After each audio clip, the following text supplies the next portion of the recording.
ये कोई चीज हिल सकती है? कंघी में कागज के टुकड़े कैसे चिपक जाते हैं? आइए जानते हैं इलेक्ट्रोस्टैटिक की दुनिया को। बोर्ड में एक क्वेश्चन पक्का है, ये इसको सेव कर लो वरना भूल जाओगे। इलेक्ट्रोस्टैटिक इलेक्ट्रोस्टैटिक इसे फोर्स ऑफ अट्रैक्शन भी कहते हैं। ये तो आप लोग जानते ही हैं कि सेम चार्ज हमेशा एक दूसरे को रिपेल करते हैं और अपोजिट चार्ज हमेशा एक दूसरे को अट्रैक्ट करते हैं।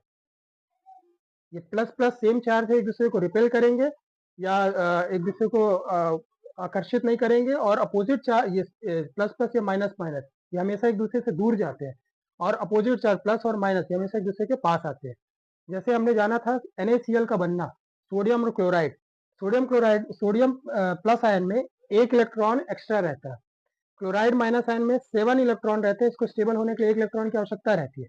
तो ये एक इलेक्ट्रॉन सोडियम का क्लोराइड के 7 जो क्लोराइड का M कोश जो है, M सेल है, M सेल में 7 इलेक्ट्रॉन है, उससे जाके बाइंड हो जाता है और उसको स्टेबल कर देता है। ये एक इलेक्ट्रॉन ट्रांसफर हुआ और यहाँ पे आ गया। ये कौन सा स्ट्रक्चर है? Lewis structure. ये आप लोगों ने पढ़ रखा है। तो जाके NaCl का एक कंपाउंड बनता है। NaCl में Na और Cl आपस में किस फोर्स के द्वारा जुड़े रहते हैं? ये कोई फोर्स अलग से नहीं, ये इलेक्ट्रोस्टैटिक फोर्स है।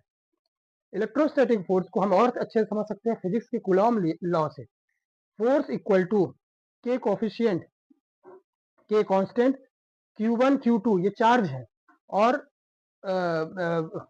फिर अपॉन R है डिस्टेंस। तो हमारा फॉर्मूला बना F बराबर के Q1 Q2 upon R square, या F is directly proportional to Q1 Q2 upon R square. Force जो होता है चार्ज के हमेशा डायरेक्टली प्रोपोर्शनल होता है और डिस्टेंस के हमेशा अपोजिट होता है। यानी नंबर ऑफ चार्ज आप बढ़ाओगे तो फोर्स बढ़ेगा। यानी जितने नंबर ऑफ इलेक्ट्रॉन्स आप ट्रांसफर करते जाओगे क्लोराइड को, ये बाउंडेशन उतना ही ज्यादा बढ़ेगा। क्लोराइड जितने भी इलेक्ट्रॉन एक्सेप्ट करेगा, गेन करेगा, तो इनका आपस में जो फोर्स उतना ही ज्यादा स्ट्रांग होता जाएगा, बिल्कुल फेविकॉल की जोड़ की तरह। तो डिस्टेंस जो, और ये अपोजिट है, डिस्टेंस अपॉन में है, यानी डिस्टेंस बढ़ेगा। ये इनवर्सली प्रोपोर्शनल है, यानी डिस्टेंस को अगर हम बढ़ाएं तो फोर्स क्या होगा? कम होगा। और चार्ज को हम बढ़ाएं तो फोर्स क्या होगा? बढ़ेगा, क्योंकि ये डायरेक्टली प्रोपोर्शनल है।